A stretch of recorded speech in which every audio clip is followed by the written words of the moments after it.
बहन दोस्तों, आज बात करूंगा डीए डीआर, महंगाई भत्ता, महंगाई राहत और वो पिछला आपका 18 महीने का डीए डीआर पर आखिर मंत्री जी क्यों भड़क गए। और दूसरा वो डीए डीआर जिसका एरियर 3 महीने का हमें दिवाली से पहले मिलना है, और वो डीए डीआर जो 1 जनवरी 2026 से लागू है। अगस्त महीने के आंकड़े जारी हो गए हैं और ये डीए डीआर यानी हमारे उस टोटल में जुड़ेगा जो 8वें वेतन आयोग में हमें फिटमेंट फैक्टर के रूप में फायदा मिलेगा। तो आइए दोस्तों शुरू करते हैं। सबसे पहले 18 महीने डीए डीआर के ऊपर मंत्री जी भड़क गए और मंत्री जी ने बोला ये सवाल ही नहीं उठता है, यानी 34,000 करोड़ रुपए अब आपको नहीं मिलेंगे। यानी यदि आपका पैसा किसी ने ले लिया, अब वो नियत खत्म हो गई कि कोई वापस दे दे। और वही सरकार कर रही है कि कर्मचारियों का और पेंशनर्स का 34,402 करोड़ रुपया वापस नहीं देना चाहती है, जबकि कर्मचारी लगातार सरकार के ऊपर दबाव बना रहे थे। यानी माननीय सुप्रीम कोर्ट की तरफ से दबाव बना गया, संसद में चाहे राज्यसभा हो लोकसभा हो वहां दबाव बना गया। लेकिन दुर्भाग्यवश जब सामने मीटिंग होती है और वो कैबिनेट मिनिस्टर जो पेंशन मंत्रालय उनके जिम्मे में है, कार्मिक मंत्रालय उनके जिम्मे में है, पीएमओ भी उनके जिम्मे में है, यानी डॉक्टर जितेंद्र सिंह, और उन्होंने सीधा सीधा कहा है कि अब इस सवाल को उठाओ मत। ये सवाल ना ही लिखित में ना ही मौखिक रूप में हमारे सामने आएगा, और बैठक जब करूंगा जब आप इस सवाल को हटा दीजिए। बड़े दुर्भाग्य की बात है कि जीईएनसी गवर्नमेंट एम्प्लॉइज नेशनल फेडरेशन के जनप्रतिनिधि जो मिले जाकर के उन्होंने केंद्रीय कर्मचारियों पेंशनर्स की मांगों को लेकर उनके साथ मीटिंग किया और उन्होंने मुद्दे सारे रखे। जब उनके पास ड्राफ्ट गया तो बोला 18 महीने के ऊपर सवाल ही नहीं बनता, इसको यहां से हटा दीजिए। बात कम्यूटेशन के ऊपर करूंगा, बात आपको ओल्ड पेंशन पर करूंगा, बात और आपके मुद्दे हैं प्रमोशंस के उस पर बात करूंगा, बोनस पे बात होगी, लेकिन 18 महीने डीए एरियर के ऊपर बात करना बेईमानी है। और इसी को लेकर खबरें छपी हैं जो मैं आपके सामने रख रहा हूं कि केंद्रीय कर्मचारियों को नहीं मिलेगा बकाया डीए। सरकार के बाद कर्मचारियों ने भी उठाया यह कदम। दूसरा जी न्यूज लिख रहा है कि केंद्र सरकार के कर्मचारियों के लिए 2020-21 में 18 महीने के लिए कोई डीए बकाया नहीं रोका गया। उन्होंने कुछ नहीं आपका डीए लिया है, हमने वेलफेयर के लिए खर्च किया और आप लोग और आपके परिवार के लिए खर्च किया। इस तरीके की बातें, इस तरीके के जवाब अब शुरू हो गए। और पहले यह था कि सरकार इस स्थिति में नहीं है, आर्थिक स्थिति कमजोर है।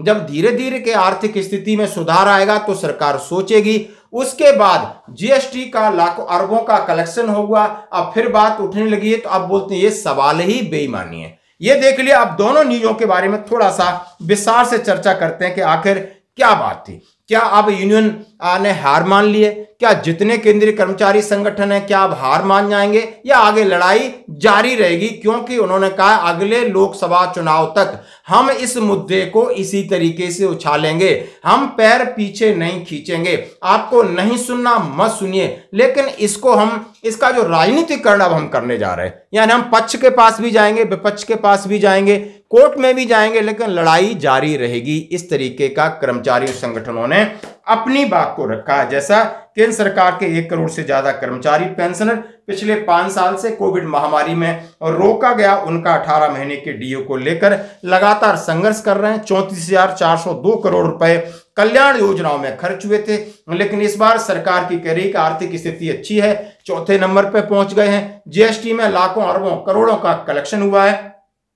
उनसे कहा जा रहा है कि आप इसको किस्त में दे सकते हो, यानी थोड़ा थोड़ा इंस्टॉलमेंट करके दे सकते हो। और ये सारी बातें यूनियन की तरफ से हार नहीं मानी गई है। यूनियन के नेता कह रहे हैं हमने हार नहीं मानी है, हम संसद में भी मुद्दा उठेगा, सड़क पे उठेगा और हमारा हक है उसको हम ले करेंगे। हालिया बैठक ने साफ कर दी तस्वीर, यानी सरकार ने अपना रुख साफ कर दिया है। गवर्नमेंट एम्प्लॉय नेशनल कॉन्फेडरेशन प्रतिनिधि केंद्रीय मंत्री जितेंद्र सिंह से मिले। भारतीय मजदूर संघ से जुड़े संगठनों का शीर्ष निकाय मीटिंग में कर्मचारियों की तरफ से ये मांगे रखी गई। बाकी मांगों पर चर्चा हुई, कम्यूटेशन बहाली को चर्चा हुई, यानी आपकी ओपीएस को लेकर चर्चा हुई और इस मुद्दे को सिरे से नकार दिया और खारिज कर दिया। जैसा आपके सामने मैंने ये दोनों अखबार की बड़ी खबरें हैं जो आपके सामने रखी। तो यानी सरकार ने तो कह दिया है अब हम नहीं देंगे, लेकिन केंद्रीय कर्मचारी कह रहे हैं हम अपना पूरी ताकत लगाएंगे। तो दोस्तों अब बढ़ते हैं एक और अगली खबर की तरफ। जैसा अभी कल एक प्रेस रिलीज हुआ है 30 सितंबर 2025 को कि consumer price index for industrial worker 2016 equal to 100 अगस्त 2025। हाँ जी दोस्तों, अब मैं आपके सामने क्लियर करना चाहता हूं कि 7वें वेतन आयोग के 10 साल हो गए और जो फॉर्मूला डिसाइड किया गया था 2016 में, उसके अंतर्गत जो डीए बढ़ना था, यानी जून के अंदर 58.18 क्लोज हुआ और जुलाई से 58% आपका लागू है। इसकी घोषणा बाकी है। इसकी घोषणा आप समझ सकते हो लगभग इसी महीने में, यानी आज 1 अक्टूबर है, वो आपको 10 दिन बाद 15 अक्टूबर को वैसे कैबिनेट बैठक है, हम वहां सोच रहे हैं, लेकिन उससे पहले आपको 3 महीने का एरियर 100% 100% आपके खाते में आएगा। और दोस्तों मैं इसके साथ बात करना चाहता हूं, कल पेंशन क्रेडिट हुई है, जिसकी पेंशन क्रेडिट नहीं हुई है जरा एक बार पीसीडीए बात करें और चीजें कुछ अपनी चेक कर सकते हैं, कहीं और कोई मिस्टेक तो नहीं। अब मैं बात करूंगा ये जो 1 जनवरी 2026 से प्रभावी है। अब जो आंकड़े हैं, सूचकांक है, वो जारी उन्होंने कर दिया है।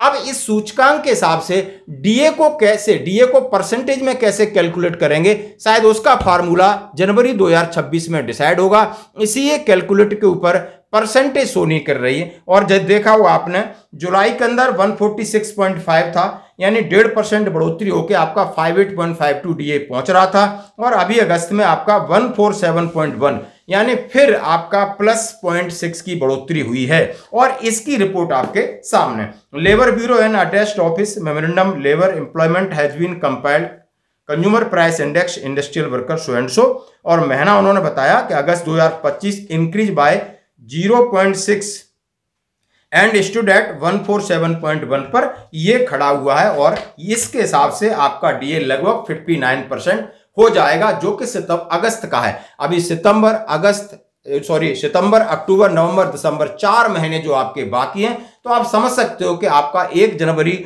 2026 को मिनिमम 60 और मैक्सिमम 61% डीए होगा, यानी 61 आपका डीए होगा। और 61 डीए होता है तो आप समझ सकते हो 1.61 ये फिटमेंट फैक्टर आपको मिल रहा है, जो आपके डीए से, जो फिटमेंट फैक्टर का बेस है। इसके ऊपर सरकार कितना उछाल करती है, यानी आप 25% करती है, 30% करती है, 35% करती है, वो उसके लिए आपका पूरा 8वां वेतन आयोग इसके ऊपर सर्वे करेगा और सरकार को रिकमेंडेशन देगा। यानी ये जो बेस है फिटमेंट फैक्टर का 1.61, वो आपका लगभग निर्धारित हो चुका है। तो दोस्तों ये थी डीए के ऊपर अपडेट, यानी आपका 18 महीने का जो पिछला डीए, उसका संघर्ष जारी रहेगा। सरकार ने कहा है कि नो, सरकार ने कहा है अब ये सवाल ही नहीं उठता है। अब रही बात डीए एरियर की, जो वर्तमान में आपका जुलाई के बाद 58 लागू है, इसकी घोषणा आपको 8-10 दिन में हो जाएगी और उसका पेमेंट भी होगा। और अगला जो डीए है, जो आपके सीधे फिटमेंट फैक्टर को प्रभावित कर रहा है, उसके आंकड़े बढ़ रहे हैं, ये अच्छी बात है। यानी जुलाई में 1.5 के आसपास बढ़ा था, 1.5, और अभी 0.6 यानी 2.1 ये बढ़ चुका है। धन्यवाद।